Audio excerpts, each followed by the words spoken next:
चलिए बच्चों, इस वीडियो में हम कुछ प्रश्न करने वाले हैं। तो पहला प्रश्न आपके सामने है जिसमें आपसे पूछा गया है कि रैखिक समीकरण 2x plus Y equal to 7 में कितने हल हो सकते हैं। तो सभी विकल्पों को देखें और हल करने का कोशिश करें। चलिए समझते हैं। तो दिए गए समीकरण में 2x plus Y equal to 7 में यदि हम x का वैल्यू शून्य करते हैं, x का वैल्यू क्या करते हैं, शून्य करते हैं, तो देखिए क्या हो जाएगा, 2 इंटू शून्य प्लस वाई इक्वल टू 7। यानी कि यहां से हमें क्या प्राप्त होगा, y इक्वल टू जो है हमें 7 प्राप्त हो जाएगा। इससे हम कह सकते हैं कि बिंदु 0 और 7 जो है दिए गए समीकरण का क्या है, एक हल है। आगे देखते हैं, यदि हम x का वैल्यू 1 कर देते हैं, दिए गए समीकरण में यदि हम x का वैल्यू जो है 1 कर देते हैं, तो देखिए हमें क्या प्राप्त होता है, 2 into 1 plus Y equal to 7। इसे जब हम हल करेंगे तो y इक्वल टू हो जाएगा 7 माइनस 2 यानी कि 5। तो इससे हम कह सकते हैं कि बिंदु 1 और 5 जो है दिए गए समीकरण का एक हल है। तो इससे आप एक निष्कर्ष निकाल सकते हैं कि किसी भी linear equation in two variable के अपरिमित रूप से कई हल हो सकते हैं। यानी जैसे ही हम x का कुछ वैल्यू रखेंगे तो उसके अनुसार y का वैल्यू जो है भिन्न होकर आ जाएगा। अगर y का वैल्यू हम कुछ रखते हैं तो x का वैल्यू चेंज हो जाएगा। तो सभी विकल्पों को चेक करते हैं तो हमारा जो राइट ऑप्शन होगा सी जो होगा करेक्ट होगा।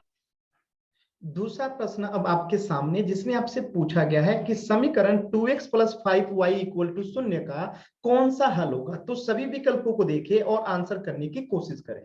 चलिए समझते हैं। तो हमें जो विकल्प ए है इसमें आपको बिंदु दिया गया है 0 और 2।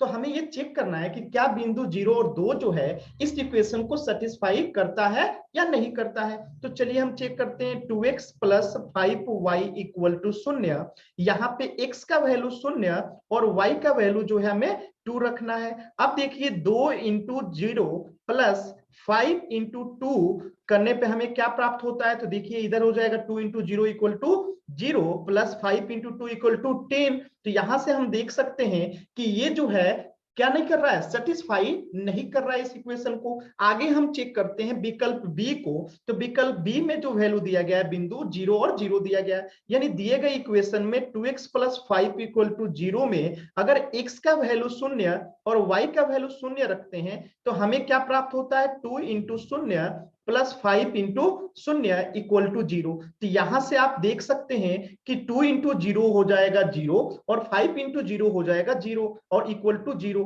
यानी यहां पे आप देख सकते हैं कि LHS इक्वल टू क्या है, RHS है। यानी कि दिया गया जो ये बिंदु है 0 और 0 इस दिए गए इक्वेशन को क्या करेगा, सेटिस्फाई करेगा। तो चलिए सभी विकल्पों को चेक करते हैं। तो दिए गए समीकरण का जो सही हल होगा वो हो जाएगा ऑप्शन बी, बिंदु 0 और 0। तीसरा प्रश्न आपके सामने जिसमें आपसे पूछा गया है बिंदु 4 1 किस रेखा के समीकरण को संतुष्ट करता है। तो सभी विकल्पों को देखें और आंसर करने की कोशिश करें।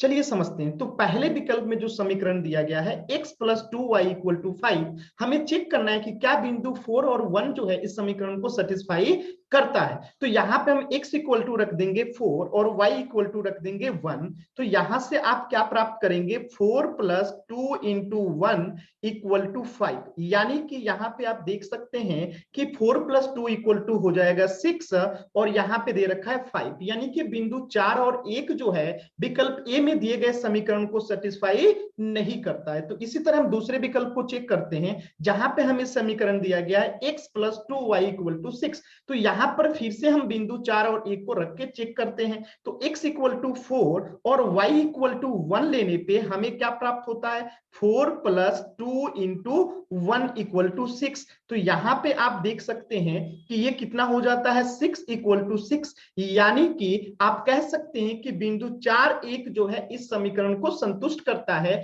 यानी बिंदु 4 1 जो होगा इस इक्वेशन का हल होगा। तो चलिए ऑप्शन को चेक करते हैं। तो पूछा गया जो प्रश्न है उसका राइट आंसर हो जाएगा ऑप्शन बी, क्योंकि बिंदु 4 और 1 जो होगा equation x plus 2y equal to 6 को सेटिस्फाई करेगा। चौथा प्रश्न आपके सामने है जिसमें आपसे पूछा गया है कि इनमें से कौन सा दो चरों वाला रैखिक समीकरण है। तो सभी विकल्पों को देखें और आंसर करने की कोशिश करें। आइए समझते हैं। तो हम जानते हैं कि x plus B Y plus C equal to 0 जो होता है दो चरों वाला रैखिक समीकरण का एक सामान्य रूप होता है, जिसमें आप देख सकते हैं कि x और y जो होता है क्या होता है, चर होता है। तो ये क्या है, एक सामान्य सा रूप है दो चरों वाला रैखिक समीकरण का। तो विकल्पों को चेक करते हैं। तो विकल्प ए में दिया गया है 2y प्लस 4 इक्वल टू 0, यानी कि यहां पे आप देख सकते हैं कि y जो है सिर्फ एक चर है, यानी कि ये एक चर वाला रैखिक समीकरण है। इसी प्रकार अगर हम ऑप्शन बी को देखते हैं तो यहाँ पे 4x square plus 7x minus 3 equal to 0 दिया गया है। तो आप कह सकते हैं कि x का क्या है, यहाँ पे घात जो है 2 है, इसलिए क्या हो जाएगा, क्वाड्रेटिक इक्वेशन। कभी भी क्वाड्रेटिक इक्वेशन जो होता है रैखिक समीकरण नहीं होता है, यानी कि ये विकल्प भी नहीं हो सकता है। इसी प्रकार अगर हम विकल्प सी को देखते हैं तो 2x minus 5y plus Z equal to 0, जहां पे आपको तीन चर दिखाई दे रहा होगा x y और z, इसलिए ये रैखिक समीकरण तो है लेकिन दो चर वाला नहीं बल्कि तीन चर वाला, इसलिए ये भी हमारा आंसर नहीं हो सकता है। चौथा ऑप्शन देखते हैं 3x plus 2y plus 5 equal to 0, यहां पे आप देख सकते हैं कि दो चर भी है और पावर 1 भी है, इसलिए हम कह सकते हैं कि ये जो है दो चरों वाला रैखिक समीकरण है। ऑप्शन को देखते हैं तो अगर हम सभी विकल्पों को देखें तो ऑप्शन डी जो होगा इस आंसर का राइट आंसर होगा। आइए बच्चों, इस वीडियो में सीखे हुए प्रश्नों के आधार पर इन दो सवालों को हल करें। प्रश्न 1, प्रश्न 2। धन्यवाद।